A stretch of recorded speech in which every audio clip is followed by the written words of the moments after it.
Գործընկերներ, Տիկին Յոլյան, ողջունում եմ ձեր առաջադրումը, մի քիչ երևի փորձի պակասից էր, որ տիրապետելու հետ կապված պետք է ասեիք, դե մենք ձեր պես չենք, որ միանգամից նախարար ու պատգամավոր դառնանք, առանց որևէ լուրջ, ՕԳԳ, շատ դեպքերում առանց որևէ ընդհանրապես աշխատանքի պետական համակարգում, ինչ? Ինչի պես? Հեծի պետ? Ով է հեծի պետ? Մի էլի խոսեք իրար հետ ամբյոնից և նստատեղից։ Ձեր կուսակցի հետ եք երևի։ Ժամանակս վերականգնեք, հարգելի նախագահող։ Համաձայն եմ, վերականգնեք։ Ուրեմն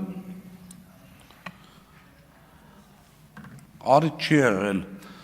չի ստացվել խոսել ԵՄ-ի հետ կապված հարաբերություններին, գիտեք, շատ ինձ մոտ մեծ հարց է, թե օրինակ ԵՄ-ի որ երկրում է հնարավոր, ինչպես պարոն Մանուկյանը նշեց, տենց միանգամից նախագահներ հակակոռուպցիոնում, ընտանիքներով կալանավորումներ, չգիտեմ ինչեր, նախ պարոն Քոչարյան, ողջույնները սեթրակին, ինքը ուժեղ տղա է կդիմանա և ընդհանրապես ձեր ընտանիքին, որ ԵՄ երկրում ասենց բան հնարավոր, իմ կարծիքով ոչ մի։ Հարգելի նախագահող, արդեն մի ժամից ավել է ձեր ֆրակցիան ձեր նախագահությանը չի ենթարկում, անդադ աղմուկ է, հիմա եթե տենց շարունակվելու, ասեք իմանամ։ Ինչ? Ինչ ասեմ։ Մի հատ էլ վերականգնեք ժամանակս, դե որ տենց։ Չէ, այս անգամ չէ։ Դե ուրեմն ընդհատեք։ Հիմա ինչ որ է, հասկանում եմ, որ թեման ձեր համար ցավալի է, բայց հաշվի առնելով, որ ԵՄ երկրներից ոչ մեկ թույլ չէր տա իր երկրում տենց բան լիներ, հարց առաջանում, ինչի է թույլ տալիս այստեղ, ինչի չի արձագանքում, արդյոք դա գին ունի, և արդյոք այդ գինը մենք պետք է վճարենք, ես ձեզ հարցը չեմ տալի շատ լավ հասկանալով, որ դուք դա գինը չեք էլ իմանալու, ձեզ չեն էլ ասելու դրա գինը և չեն էլ ասել, ինչպես որ չեն ասում ում ոնց ընտրեք, ըստ երևույթին վերջի օրով ունեմ այդ համոզմունքը և այլն, համոզված եմ, որ դրան կա գին և պետք է իմանալ այդ ընդհանրապես այդ գնի արժեքը, դատական համակարգի հետ կապված, շատ ճիշտ են ասում, այսպիսի չգրված բարոյական օրենք կար, որ եթե հանցագործությունը շատ այսպես առանձնապես ծանրության չի, պարոն Վարդևանյանն էլ թույլ չի տա ճիշտը չասեմ, ընդհանրապես ընտանիքից երկու անդամը արդեն տենց խնդիր է ազատազրկելու, հիմա սենց որ գնա, իմ կողմից կարամ սենց կիսա հումորային առաջարկ անեմ, ՔՊ վարչության նիստերում ընդհանրապես դատական համակարգը լուծարեք, ՔՊ վարչության նիստերում դրեք հոդվածի սանկցիան, այսքանից այսքանա, կալանքը տվեք, քվեարկությունով կիրառեք վերջացրեք, ահագին փող, այդտեղ մենք կտնտեսենք։ Հիմա խոսում են այստեղ պաշտոններից, Տիկին Վարդանյանը ցավում եմ այստեղցի, չեմ ուզում, ունեմ այսպիսի սկզբունք, հիմա կասեն էլի ասեց, կանանց չանդրադառնալ ամեն դեպքում, բայց ես իհարկե զարմանալի է, երբ որ Ղազենյան Դավիթը 25 տարեկանում պետք է 200,000 դրամում հեծում աշխատի, թեկուզ փոխտնօրեն, ունեք այդտեղ կուսակից, լավ նստել են, տեղավորվել են, գրավել են, հարցրեք, ասեք 2006 թվականին, որ Ղազենյան Դավիթը ԽՍՀՏ փոխտնօրեն ընդունվել է, ինչքան աշխատավարձ է ստացել, 200,000 դրամ, այնուհետև ունեցել եմ այո աճ, աշխատանքային, որը իմ համեստ, ինչ, արդյունքները են, որ ընդամենը մեր ազգաբնակությունը չեմ ուզում իմ վրա վերագրեմ, բայց համենայն դեպս արդյունքների լումա ունեմ, որ սակագինը չի բարձրացել, հիմա կտեսնենք հաջորդ տարվա ձեր որոշումը, եթե իհարկե թաքուն միտեղից փող չբերեք դնեք, ոնց որ ուղիղ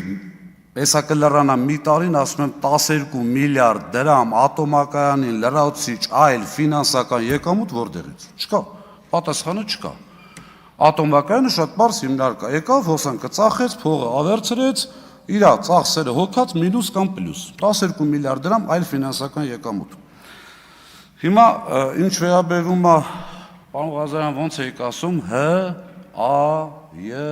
Է, ՌԵՆ։ Հիմա մի ձայնագրություն կմիացնեմ, այնուհետև միտքս կասեմ։ Մեքենաները,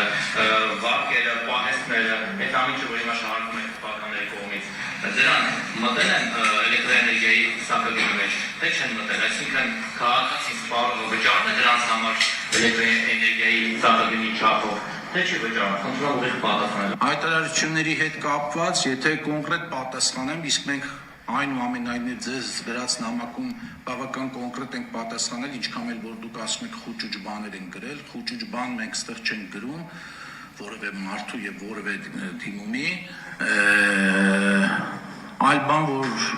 միգուցե մասնագիտական բանը չի հերիքել, որ գրածը ճիշտ ընկալեք, բայց ես լրացուցիչ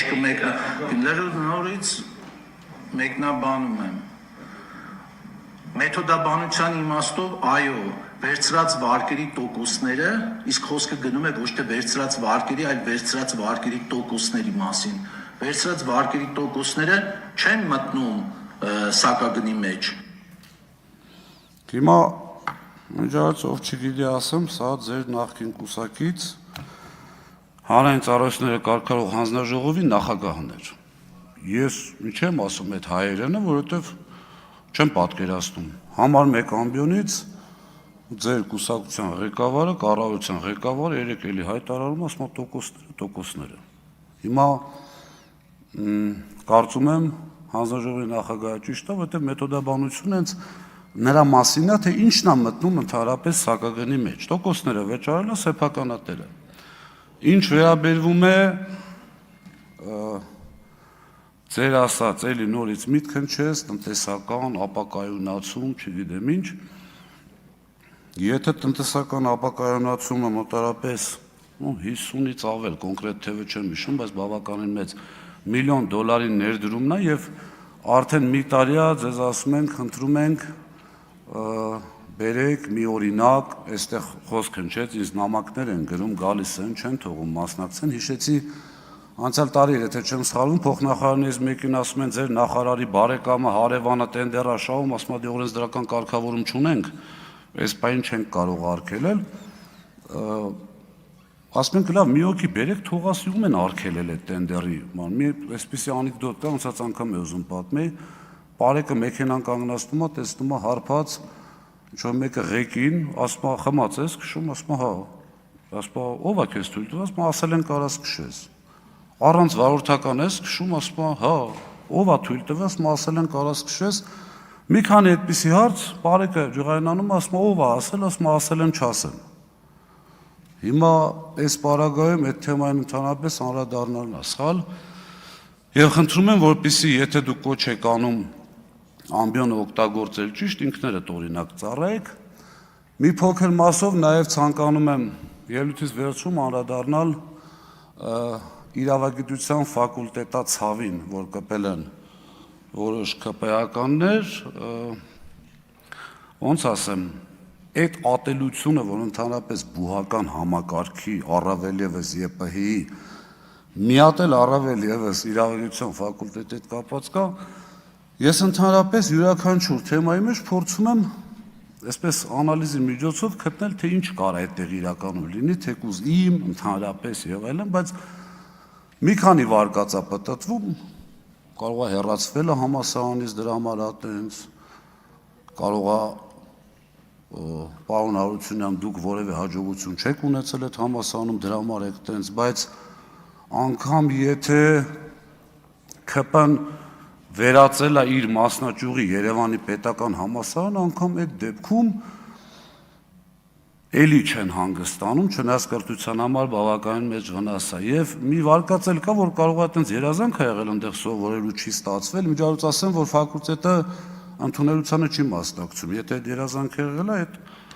ֆակուլտետի հետ կապ չունի։ Բայց այն, որ համալսարանից հեռացված անձ է եւ մենք ոնց որ մի ժամանակ ենք սովորել տարիքով բռնում է,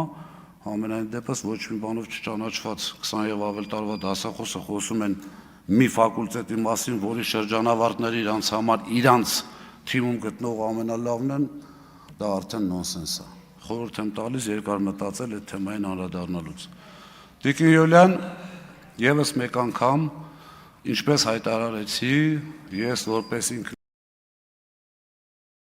ինքնաքննադատ մարդ ձեզ համարում եմ ինձանից լավ թեկնածու, ձեզ համարում եմ ինձանից տեղյակ բավականին շատ ոլորտների հետեղի, ինչ վերաբերում ամենագետ լնելուն մի նեղվեք, բացարձակ վատ բան չկա, երբ որ մարդ ընդունում է, որ ինքը ամենագետ չի։ Ձեզ հաջողություն եմ մաղթում ընդհանրապես եւ համոզված եմ ձեր ընտրվելու դեպքում կշահի պետությունը, բայց նաեւ համոզված եմ, որ ձեր չընտրվելու դեպքում էլ կշահի պետությունը, որովհետեւ դուք երկու դեպքում էլ նույն եռանդով աշխատելու եք։ Շնորհակալություն։ Շնորհակալություն ընդմիջում մինչև 16:30։